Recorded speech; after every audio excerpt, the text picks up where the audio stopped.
Okay.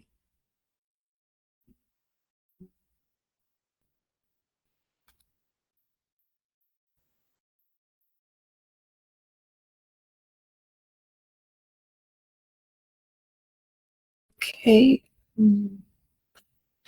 Welcome, everyone. This is Ann Badmus. I hope that I've started the broadcast. This is a new platform for us, so please bear with me as we go through this. If you can hear me, please let me know in the chat, or if my co-presenter can let me know in the chat whether or not you can hear. Okay, great. It sounds like everyone can hear. All right, great, thank you. So, well, let's go ahead and get started. My name is Ann Badmus with Badmus and Associates, and I have my co-presenter on with me, Attorney Celsa Rodriguez, who will be available to answer questions at the end of the presentation. So, great. So today's presentation is the H-1B Entrepreneur Rule, how H-1B professionals can own and operate their own business. So let's go ahead and get started. Just to do some housekeeping here, I want you all to know that you can ask questions at any time. On your screen, you should see a Q&A bubble where you can ask questions, or if you want ask questions. So please ask your questions in that location. For the chat feature, if you have issues with hearing or something like that, you can put that into the chat feature. But at any time, if you have questions about the content of the presentation, please do put your question in the Q&A panel, and we will answer them towards the end of the presentation. I do want to remind everyone, for confidentiality reasons, please ask your questions in a general manner and leave out any personal details. This is a public forum, and so we want to make sure that your information is kept confidential. You don't reveal things about your personal situation in a public forum. So with that said, let's move on to a little bit about our firm. We are Badmus and Associates, for those of you who are have not worked with us in the past, but we have helped thousands of clients gain legal immigration status for over almost 30 years, or 30 years actually. We've been fortunate to have received some recognition for the work that we've done in helping clients. So these are some of the recognitions that we've received listed here. Also, I want to be sure that everyone understands that this presentation is for information purposes only, and it cannot be legal advice about your specific situation.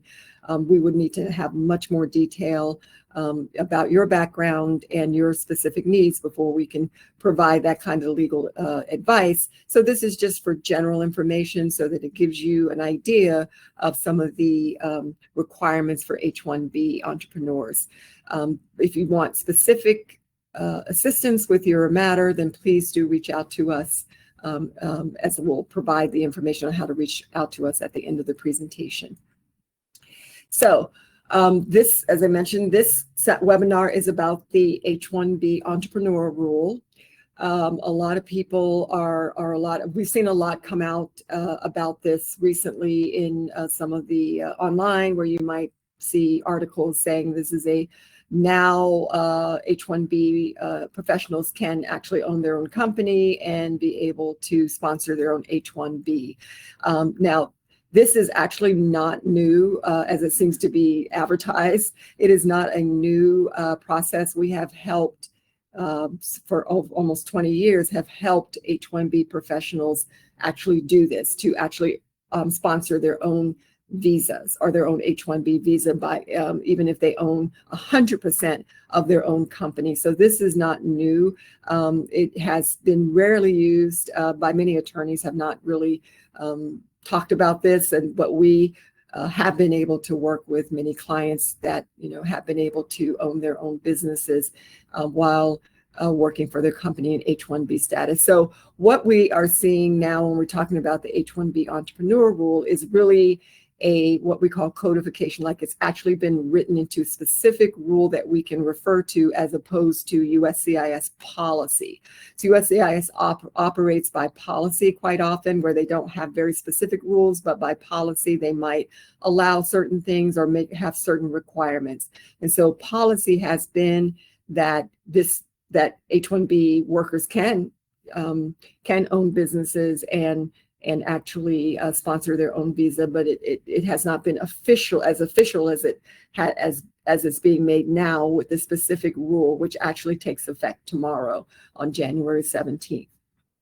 So that being said, I do want to at least cover some things about the basics of H-1B, regardless of whether or not you are owning your employer, have an ownership interest in the company that is sponsoring you. Regardless of that, we do need to know what the basic requirements are for H-1Bs, because these basics will apply to those who are entrepreneurs who are sponsoring their own H-1B visas. So it's important to know that as well. So H-1B basic number one is that the position or the job that you're going to hold as an H-1B professional must be a professional position, meaning that or a specialty occupation, meaning that it requires, excuse me, a minimum of a bachelor's degree or higher in a specific field of expertise, and that you hold, as the H-1B professional, you hold that required degree at the time that you file at the time the H-1B petition is filed. We'll talk a little bit more about specialty occupation, because that is also there has been a refinement or a new rule or changes in how the government looks at that particular specialty occupation requirement. So we'll talk about it a little bit more. But in addition to that, for H-1B basic, is that, of course, employer sponsorship is required. So any H-1B professional must be treated as an employee, not an independent contractor. They must receive a W-2 tax report, as opposed to a 1099 tax report. So you cannot be an independent contractor and be an H-1B professional of your company. Your company has to pay you as an employee, and you have to receive a W-2. And in addition to that, of course, with an H-1B, you must only work for the specific employer. You cannot, it's not general work authorization to work anywhere that you like. So if you have an H-1B employer, that is the employer you have to work with. However, you can have multiple H-1B employers by having multiple H-1B applications filed on your behalf. And that's what we call concurrent H-1Bs, where you might have two employers both having sponsored your H-1B. In addition, H-1Bs are typically granted up to 3 years at a time, though we'll discuss in a few minutes how that can be a little different for H-1B entrepreneurs. And usually you have a maximum of 6 years that you can hold H-1B status, unless you have a pending green card application that would allow you to extend even longer than that. Another H-1B basic is that employers, whether it's you're employed through your own company or employed by a company that you don't have an ownership interest in, the employer must pay the H-1B employee the actual or prevailing wage as determined by the government. And you must pay the minimum of that and offer the same benefits as any other employee. So that's also an important part of considering whether you are going to sponsor yourself as an H-1B worker, that you need to show you have sufficient company income. You might need to show that you have sufficient company income, or have sufficient company income to pay your salary as you are working in the company. Employees who are licensed occupations like physicians, lawyers, architects, for example, those licensed professions, if you are in a licensed profession, then you must, of course, have that license before the H-1B can be approved. And H-1Bs, you can be a full-time worker or a part-time worker, which is really a good benefit, especially for an entrepreneur who's starting out, where you may not have full-time work available, but you can have a part-time H-1B.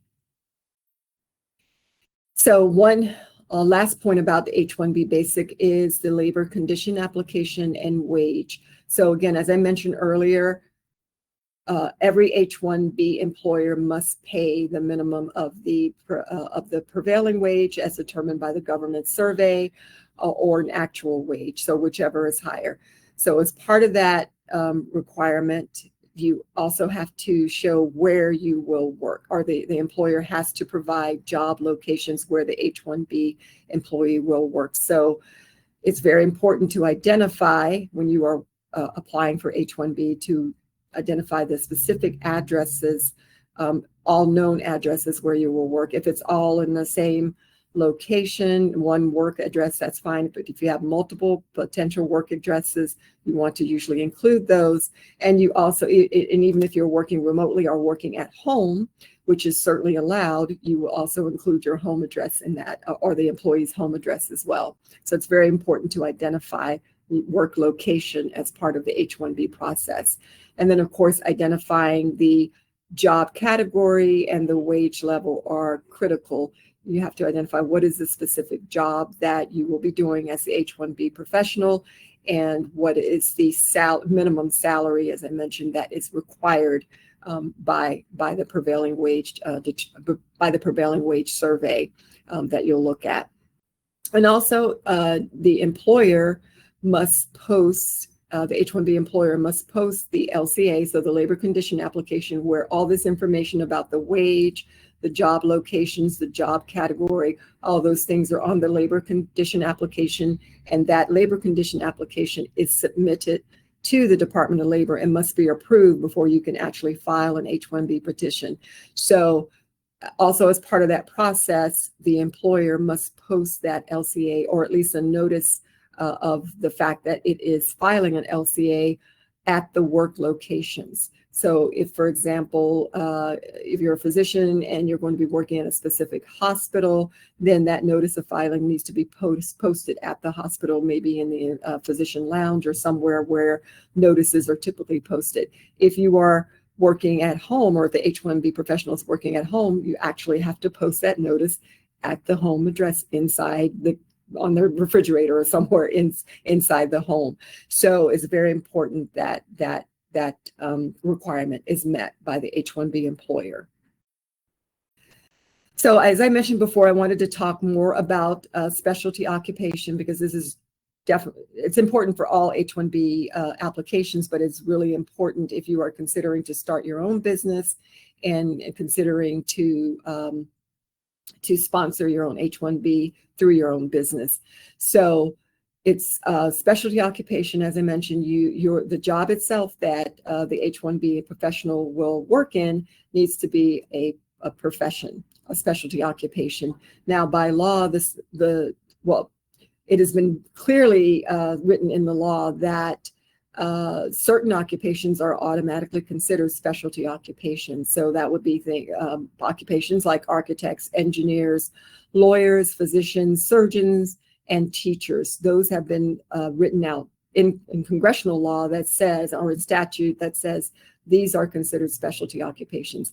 Everybody else who's not in that occupation, or not in those categories, their professions are subject to the government's interpretation, or the USCIS, which is the agency that will decide the H-1B application. It is up to the officer who is looking at your application to look at some rules about how they determine whether you're a specialty occupation, but there's a lot more discretion for other occupations in terms of how they would be considered or whether they would be considered a specialty occupation.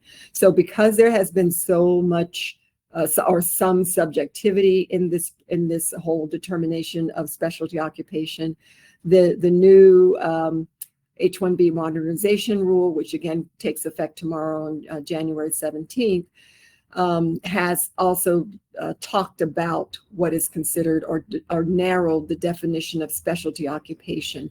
So what it has said is, or what the rule is saying now, that you would need to show that the employer would need to show that the bachelor's degree requirement, which is is absolutely required, but if the employer has a bachelor's degree requirement, that bachelor's degree needs to be specific. It cannot be and directly related to the job being offered. So, if the employer says, oh, we will accept any kind of degree, no matter what it is. It could be, we'll take a business degree, we'll take a liberal arts degree, we'll take an engineering degree for this position. That probably will not be considered a specialty occupation. The job itself needs to have as narrow as possible. It doesn't have to be, it does have to be narrow to the extent that there is a specific degree that applies to the position. You can maybe list several types of, several different types of degrees that might meet the job, if you can show how they're related to the job requirements. But you cannot have an open or blank canvas as to which jobs will be accepted.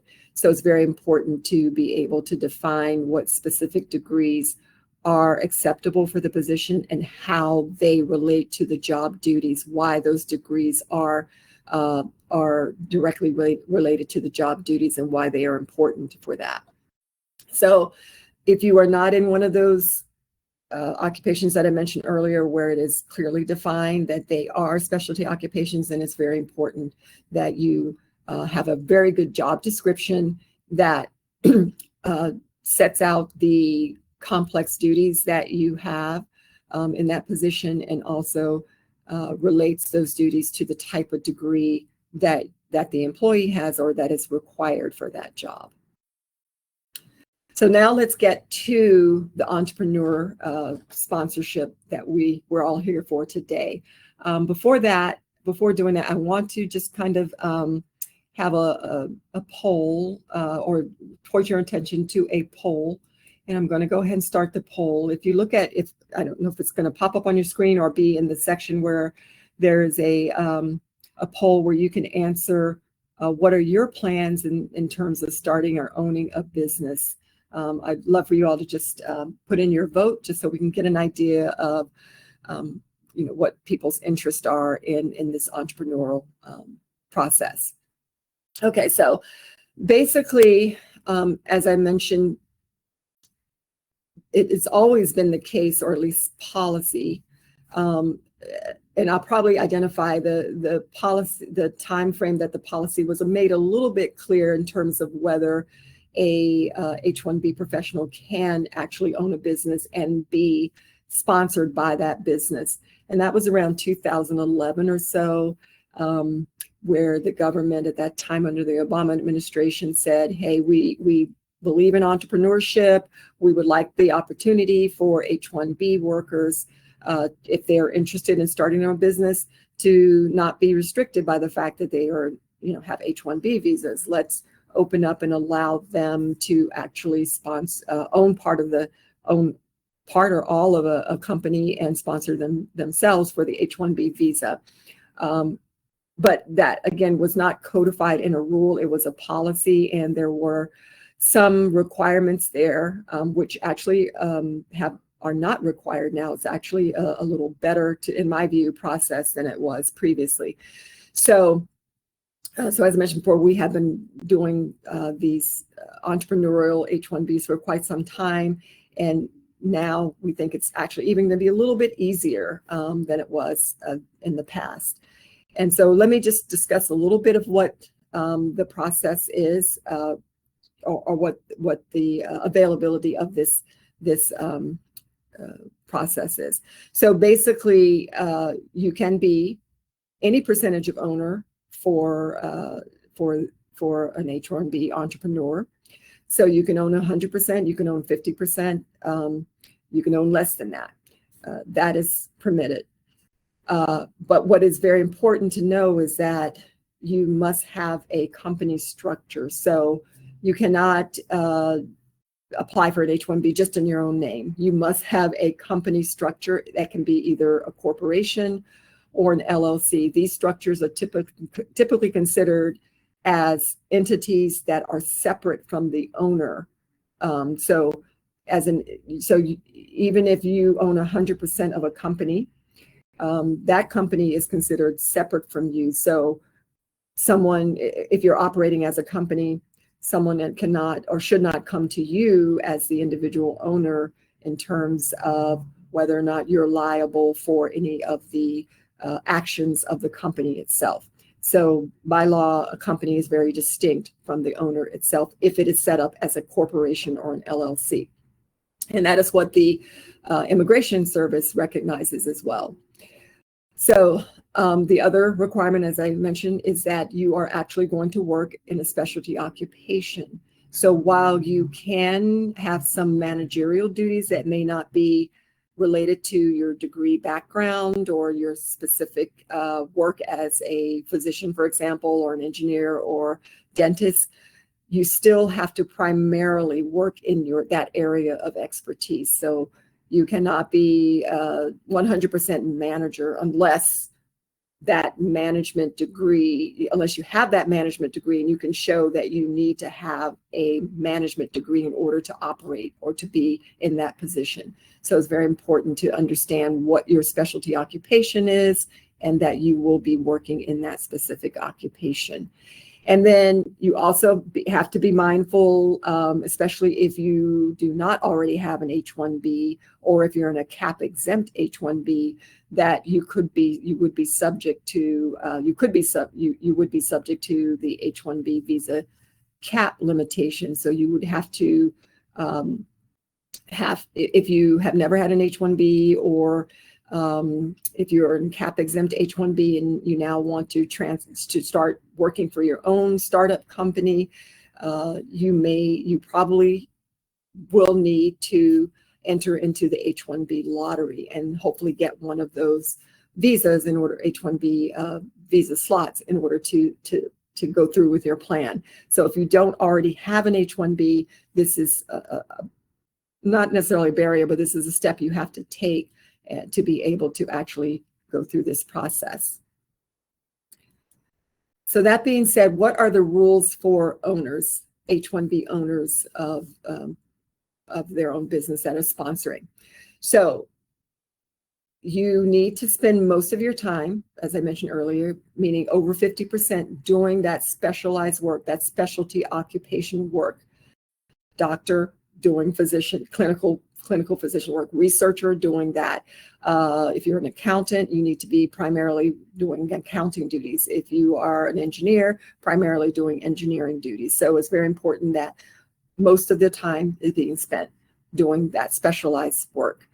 What is really exciting about the new entrepreneur rule is that we no longer need to have an independent board of directors or board of managers. So just some background: in the past, as I mentioned, under previous policy, the government required what's called an employer-employee relationship. And as it related to entrepreneurs, the requirement is that if you are owning a large percentage of your company, or you're owning percentage of the company that is sponsoring you, you oftentimes would need to show that there are other people, other people involved in the business that would have the authority to control your employment. So in the case where you own 100% of the business, owners owning 100% usually will manage everything, will be the ultimate decision maker in almost all decisions of the company, including employment. So the government said, well, in that case, if you're 100%, it would look like to us that, you can decide whether or not you're going to work in the company. You control, everything. And we don't think that's enough to establish an employer-employee relationship. Therefore, you need to have some other people, either on a board of directors, if you're a corporation, or a board of managers, if you're an LLC, in order to show that you have other people that can determine whether you're going to work in this company, other people who can control your employment, who can fire you, who can hire you, pretty much be your boss in some way. So you needed to have some kind of boss over you, even though you were 100% owner of the company. So, but now with the new rule, there is no need for that. So you can be 100% owner and not need to have a boss over you. You can determine all of that yourself. So that to us is a very big improvement, and really opens the door for many people who would have difficulty in trying to involve other people in the business, or just don't want to involve other people in that decision-making part of the business. So another aspect of the new rule is that, as I mentioned before, you can actually be involved in the management side of your business. So you don't have to be 100% working as a physician. You can, work if you need to do management duties, which we'll talk about just now. Let me flip over to there. So basically you can engage in activities like if you're needing to meet with investors, if you're needing to help in the case where you're developing new products and you're not necessarily, may not necessarily relate to your specialty occupation, you can still do those things as long as most of the time, over 50% of your time is spent in your specialty occupation. So this gives you a lot more flexibility. And so now the government won't need to come back to you and say, well, show us that you're going to work 100% in doing this, and you're not going to be the president of the company and actually having to do president duties or, other duties that may not necessarily relate to your job itself. So you must, so this is really a great advantage.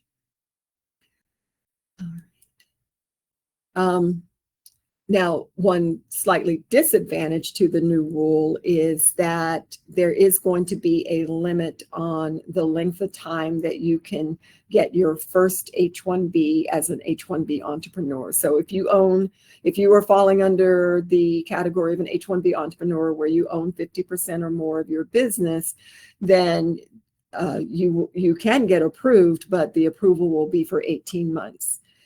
You can also renew, but the first renewal will also be for 18 months. After that, you will be eligible for the full 3-year time frame that most H-1B visas get.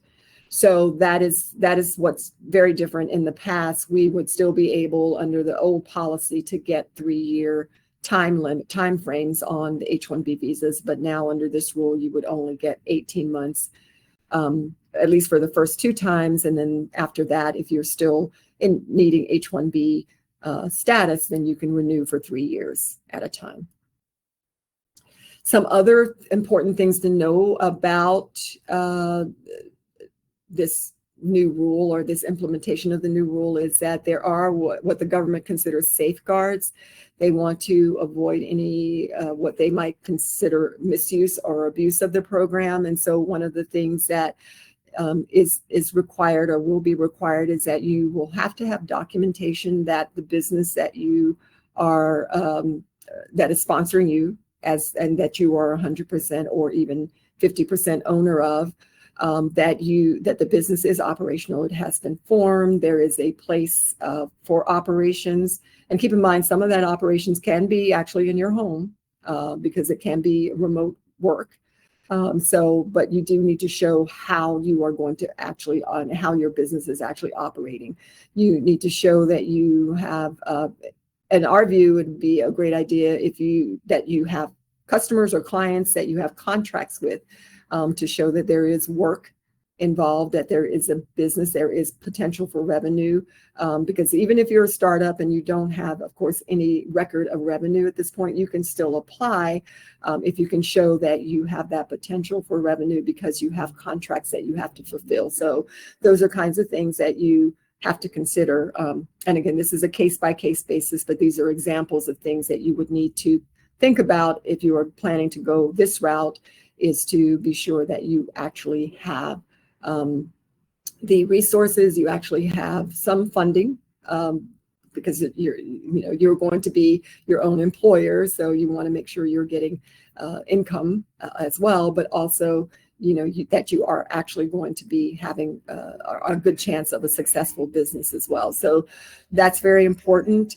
Also important is that once you get approved for the H-1B visa, as always, but especially in this case, there may be more of a likelihood that the USCIS will conduct visits or site visits, or what I mean by that is site visit would be you might have an officer come to where you say your office is to see your operations so that they can feel comfortable that you are actually operating a business where you said you were operating it. So you might have site visits that will occur, or you might get an email or a letter or request saying we need to see documentation. We need to see, for example, your W-2s. We need to see your company tax returns. We need to see various documents to show that you are indeed working as an H-1B worker in your company, even if you are 100% owner of that. So those are things that you have to be mindful of in terms of keeping good records, so that if you do have that kind of audit or site visit, that you will have those documents in place, because the USCIS does have the authority to revoke an H-1B if they believe that that compliance is not being met. Okay. So I just wanted to give you a couple of case examples before we go on to a little bit about what considerations you have to have as you are thinking about starting up a business and sponsoring your own H-1B. So some examples that we've experienced in the past or worked with clients in the past, you can, if you are already on H-1B and you simply want to 100% work for your own business, you do not, you want to change employers from your current business and start up your own business and be 100% owner, as well as 100% working for that business and have no other employer, then you can do that. So in the past, we've had, for example, a physician who bought a existing plan or planned to buy an existing practice, and they were going to be 100% owner, and we worked with them to apply for the H-1B as a change of employer. So of course, they set up the company, they had the purchase agreement with the practice they were buying. They had all the things that they needed to prove that they were going to be an operational business, and we applied for the H-1B and they were approved to change employment to work in their own business or have their own practice. Another example would be a concurrent H-1B. As I mentioned before, you can have more than one H-1B employer. So if you do not want to actually leave your current H-1B employer, but just want to have your own business on the side or supplementing, your income and having your own business, then you can set up your own company, as I mentioned, through the process that we discussed in terms of meeting all those requirements. And then if approved, you can work part-time for your own company while still maintaining your full-time work with the H-1B employer that originally sponsored you. Another example is H-1B cap case. So as I mentioned, if you're, for example, an F1 student, or you have some other, or you're a visitor, or you have some other visa that is not H-1B, and you want to go this route of H-1B, self-employment or entrepreneur, then you are going to have to apply for the H-1B lottery. And so before you can do that, you still have to form an LLC. So in this case, we worked with an accountant who formed their own LLC and then entered the H-1B lottery through using their LLC. They win a slot in the lottery and then go forward to apply for the H-1B. So these are just examples. There could be other situations as well, but these are examples of based on our past experience. So now let's talk about the steps or the preliminary steps that you have to take before you can even apply for an H-1B as a primary owner or a majority owner of the company. So of course, of course you have to have an actual entity. So if you don't have an entity, then that's one of the first steps you have to take, because you have to create that entity, and you have to the entity has to have an employer ID number, which is required for any H-1B petition.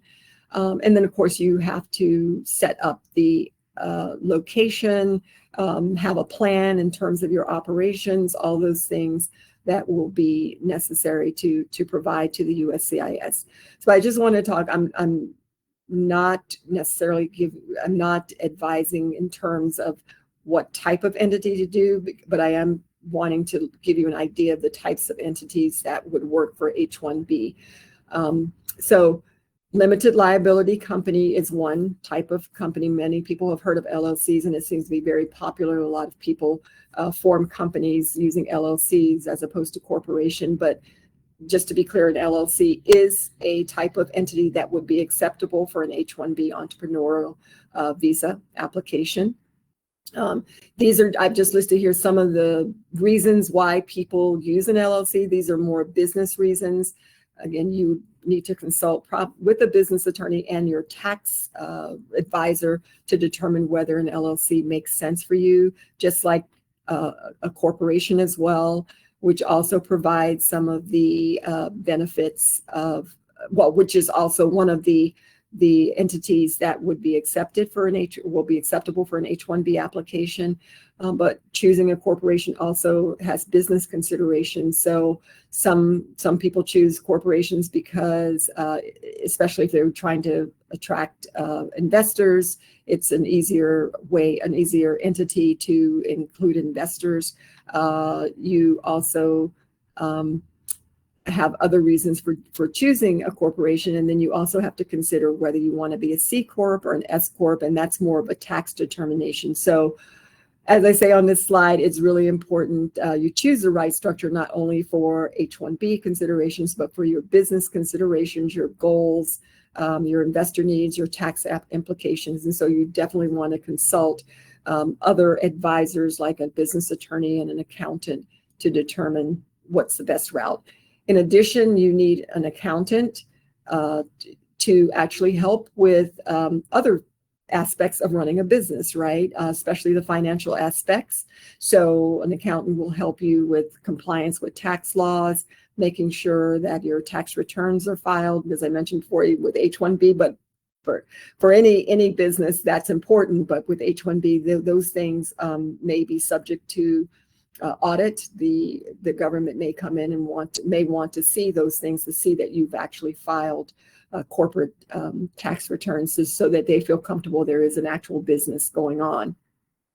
But for business purposes, you also want to consider, all the other tax requirements that you have as a business. So these are some of the aspects of business operations that a good accountant can help you with. In addition to that, you also want to consider payroll requirements. And so even if you are the only person that is going to be in the company providing services to the company, you will need payroll assistance because, as I mentioned, you must be a W-2 employee. So that means that any revenue coming into your company does not go directly into your personal bank account. It goes into the company bank account. Then the company is responsible for paying you as a W-2 employee. So it will be responsible for taking out any tax, tax deductions. It will be responsible for reporting your income to the IRS. So you will need to be sure that you have a good payroll service, whether that's through a separate service, like I mentioned here on this slide, or whether that's through your accountant or a bookkeeper. You need to make sure that those things are in place so that you also have the correct documents for your company and for your own H-1B visa requirement. And then finally, it's important to have a business attorney. They will help you with setting up the company. I know there are a lot of services online that aren't attorneys that can do that, but when you are dealing, especially as an H-1B worker, you want to make sure everything is absolutely correct, that you get the advice not only with respect to immigration, which we can help you with, but the advice with respect to setting up your company in a way that's going to optimize everything that you need optimized in your business, so that you're comfortable that you're running a business that will reduce the risk, will reduce any risk to you in terms of liabilities. There are all kinds of liabilities that come with running a business. And so having a business attorney kind of see and help you to see what might be issues in your business and how you want to address those is very, very important. So business attorney is another advisor you need on your team if you're going to go and operate your own business and sponsor your own H-1B. So just as a brief overview before we go into questions, we'll have about 20 minutes for questions here, and I see we have a lot already. So we'll go ahead and answer those in a minute. But just wanted to give you an overview that we've talked about, basic H-1B visa requirements and how specialty occupation is important, or having working in a specialty occupation is required. Some of the changes that have come about with the new H-1B modernization rule that takes effect starting tomorrow, including specialty occupation and H-1B self-employment. Talked about some guidelines on how you need to set up company structure, make sure you have the appropriate job duties, and consider the compliance requirements.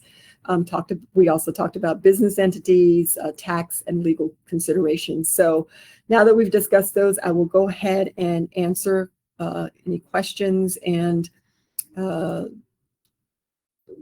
I will answer some. I think some have already been answered through the chat or the Q&A by my co-host, but if you have any follow-ups with that, we'll definitely give you a little more detail on that. So first question that I see in the Q&A, and it's really a very good question. It says, how does consulting work with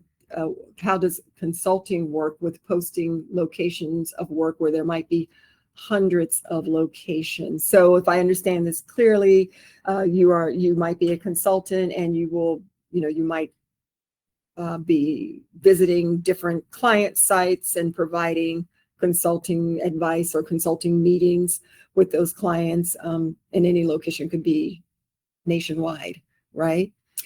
So the H-1B rules do cover that, regardless of whether you own your company or not. Any H-1B employer has to be mindful of the fact that if that position does have multiple work locations, we have to comply with providing that information about those multiple work locations to the Department of Labor and the Department of Homeland Security, or the USCIS. The Department of Labor says that if your work location, or if you're going to spend less than 30 days or fewer than 30 days at a work location, let's say you have a client and you're going to be meeting with them, for a week, then that's fine. That is not considered a work location. It is not considered, well, at least not a work location where you will need to identify, because most of the time you won't be able to identify it in the future, but you don't need to identify it in the H-1B petition, nor do you need to identify, nor do you need to amend the H-1B, or amend the H-1B, meaning file a new H-1B petition to cover that new location. You would not need to do that.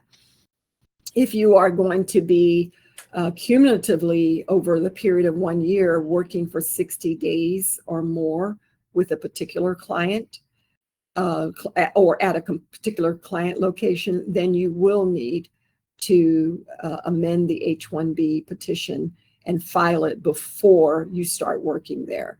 So again, to be clear, cumulatively, if you work 10 days, a month, for 6 months, that's going to be 60 days, right? So that would be something that you would need to amend the H-1B petition before you start that project, so that would be identified as a work location if you're going to be working at that client site for 10 days a month over 6 months. That's an example. So over the year, if you know that your project is going to be 60 days cumulatively over that year, then you will need to amend your H-1B before you start that project. So I know it's going to be on a case-by-case basis. So if that's something that you're interested in doing in terms of the H-1B position, H-1B visa as an entrepreneur, and you will have multiple sites, then we can talk more in detail about the specifics of that, but generally those are the rules. So there is a way to do it. So the next question is to own and operate a dental practice. Can the structure still be an LLC? And the answer was yes to that. So yes, it is. And just to expand on it a little bit, so with an LLC, it is a separate entity, and it is considered part of, it is allowed to have an LLC, any type of LLC regardless of what type of industry you're in, to apply for an H-1B visa. Whether or not that structure is appropriate for your dental practice would be, again, something you would need to speak with a business attorney and a tax advisor so that you will know if that's going to benefit you in other ways as well. Another question is, we can own a business as an H-1B visa holder for up to 6 years and then a green card application pending to continue, or do we need a green card approved to continue? So that kind of goes to whether or not you can extend your H-1B beyond the 6 years. And that would be, this rule does not necessarily, is not limited to whether you own a business or not. But if you are an H-1B worker, you're allowed up to 6 years on H-1B, and you can extend if you have a green card application pending for at least a year by the time your 6 years are done. So if you applied for the green card and started a process, whether it's through PERM or any other process, and you started that process if you filed the process before you started your 6th year of H-1B, by the time your H-1B expires and if your green card has still not been approved, then you can apply for an extension for 1 year. If you have applied for the green card and you are at the stage where you have an I-140 approved, and the only reason that you cannot get your green card, or at least go to adjustment of status, is because your priority date is not eligible, then you can get a 3-year extension continuously until you are able to get your green card.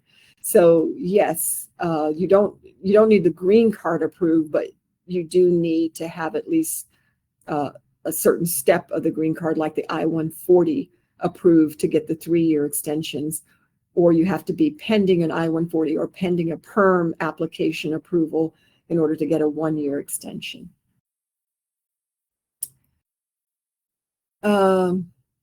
Okay. Can the H-1B visa be approved indefinitely? And so, yes, as answered, as long as the priority date on the I-140 is not current. However, you can,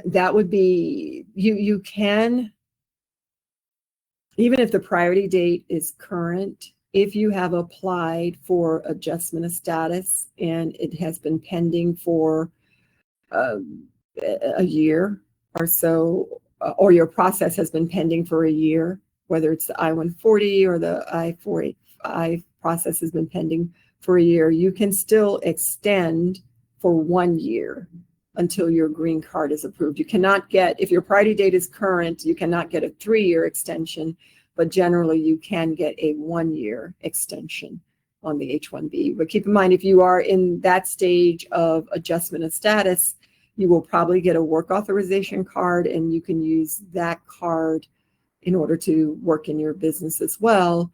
Although we generally do advise that you try to keep your H-1B status as long as possible as a backup in case your adjustment of status is not approved. I have an H-1B approved and I love my job. However, I want to start a business on the side. Is it possible to do so? Yes, as we're discussing here, it is possible to do that as long as the job itself, from an immigration standpoint, if you're wanting to get the H-1, you have to, the job itself has to be H-1B qualified, meaning that it's in a specialty occupation and you've met all the other requirements for an H-1B, then you can, as a 100% owner of your company, apply for your H-1B. Now, if you're looking to do something that's totally unrelated to your occupation, network marketing, something like that, that is not an H-1B position. And generally, you should not do something like that unless, you should not do something like that, because if you are in an H-1B position and you're trying to do some side business that is not related, that could not qualify for an H-1B, then that would be considered self-employment and a violation of your H-1B visa. So you want to be very careful about doing something that is not related to, or that is not eligible for H-1B itself. Can I use this option if I already have an H-1B with your employer to do moonlighting? So moonlighting is just the same thing. You're either working, you're working in a different job. If you're going to do that different job and be paid for doing that job, of course, you cannot be paid individually for doing that. You must set up that H-1B. You must set up the company as we described in this presentation, and this moonlighting job, whoever you're moonlighting with. So for example, if you're a physician and you're moonlighting and you want to be paid by, and you want to work for a different hospital, or the hospital wants to pay you as an independent contractor, or a locums company wants to pay you as an independent contractor, you need to be sure that you have an LLC, and the LLC is being paid for your work, and then your LLC pays you with a payroll service, just like you would, just like an employer would pay you. So yes, you can do that, but you need to be sure that you're using an LLC to do that. Can a green card be sponsored by this? So if you mean, can you be 100% owner and sponsor your own green card? I would say it's more difficult than the H-1B process. So if you're trying to go through PERM process through the Department of Labor, it's very, very unlikely you're going to be able to apply for your green card through the PERM process, because the PERM process is very different from the H-1B in that you have to prove as a company that you have tried to find U.S. workers to fill the position that you yourself are occupying. And it's very unlikely that the Department of Labor will believe that you're really trying to replace yourself in the company. So that is you're probably not going to be successful in that type of application. However, of course, if you are applying through National Interest Waiver, which is a self-petition, or if you're applying through EB-1A, which is a self-petition, you can always go that route as well. But no, your own company is unlikely to be able to sponsor you for a PERM application. Another question is, how does USCIS see if business or second job on H-1 contradicts the primary H-1? Yeah, as Ms. Rodriguez mentioned there, the USCIS is not the monitor of that kind of situation. That is more of a contractual issue.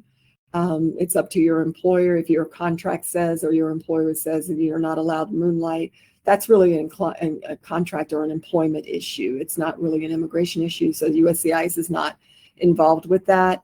If your employer, does not like the fact that you have done this, that you have set up your company, you probably will have to deal with that through a business attorney. The company could certainly maybe decide to terminate your employment. They may decide to sue you about it, those types of things. So those are considerations on a business side and an employment side that you will have to consider before, going the route of the H-1B side employment or concurrent employment. On H-1B, I'm on an H-1B for J-1 waiver.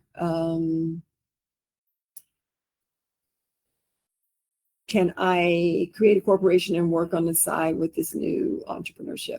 So, like I said, it's not new, but definitely we have worked with people who can set up their concurrent H-1B with their own corporation. As mentioned in the written response, you still have to make sure that if you're on a J-1 waiver, you are completing the required 40 hours per week to serve in the underserved area or whatever the sponsored area was for your J-1 waiver. And then after that, if you want to work locum or you want to work in a separate hospital situation or however you want to do that, you can do that if you set up the company as we described in this presentation. Should we wait for the new administration to see how they interpret the new regulations?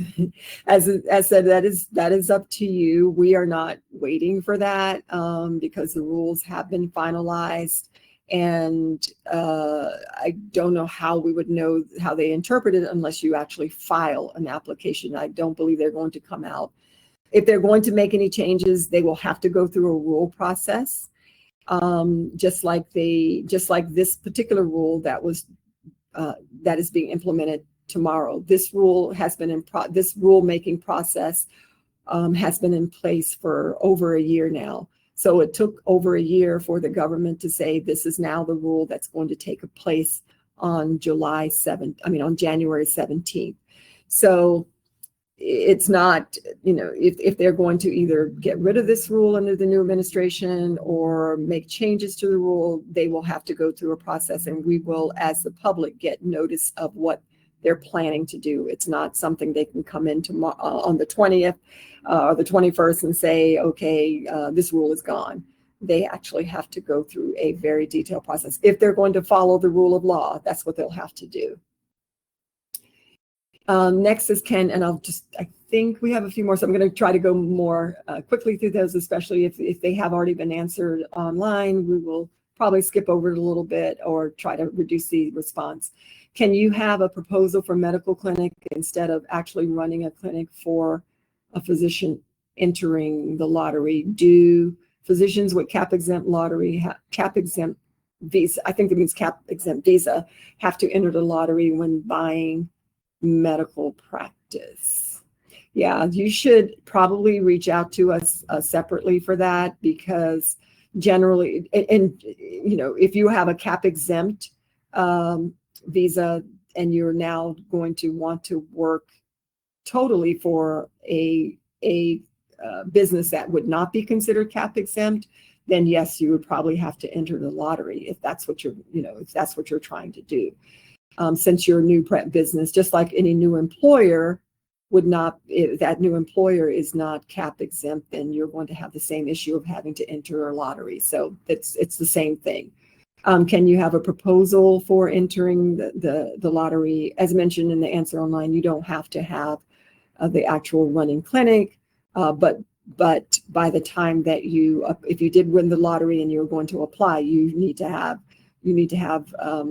the clinic in place, the operations nearly in place, so that they know that's actually going to be a business there. Is self-sponsorship the only way to get a green card through a self-owned entity? Self-sponsorship, not absolutely clear if I understand that question, but if you're saying that you yourself individually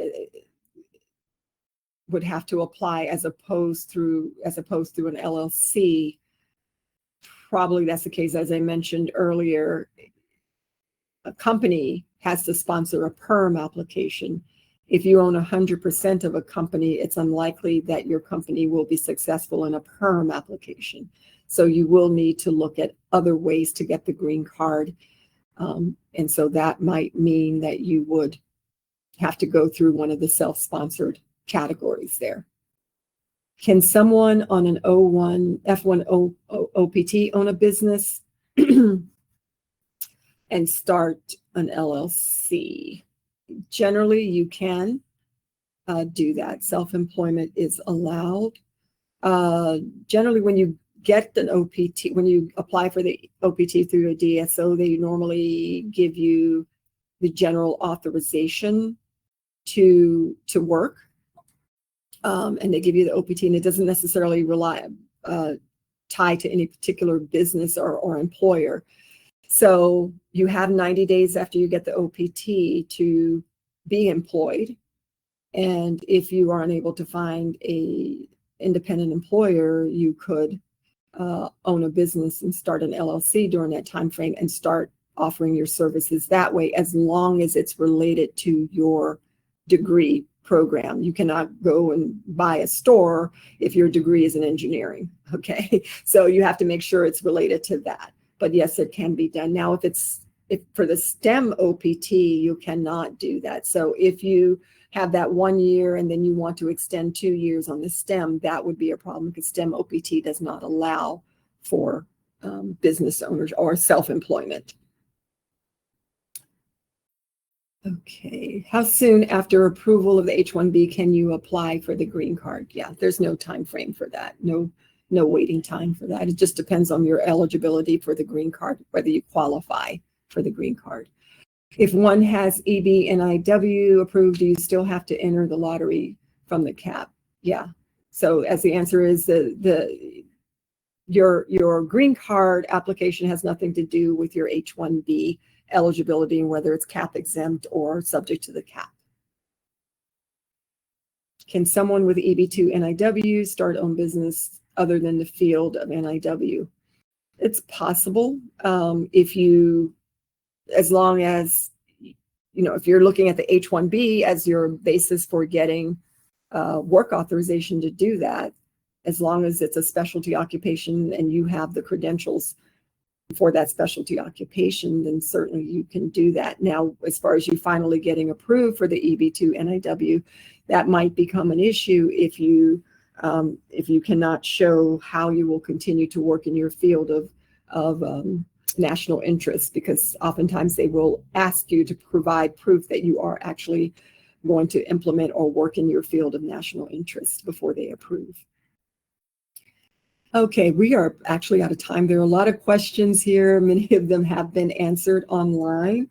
I would request again that you review those answers online. We do have a recording, so we will be submitting or sending you a copy of the presentation as well. But as I mentioned, this is a information only platform. So each case is different. And if you are really interested, as many of you are, as based on the poll, if you're really interested in starting your own business and getting an H-1B through that business, then reach out to us for an individual consultation so we can effectively guide you for that. So reach out to us either, just skip over that, either by sending an email to immigration@badmuslaw.com or go to our website and fill out our contact form, and our intake specialist will contact you to set up a time to meet with our attorneys to get the best guidance for your plans. So thank you again for attending. Hopefully this has been a great information for you. Please do give us your feedback, or if you need more information, please do reach out to us. Thank you and have a great day.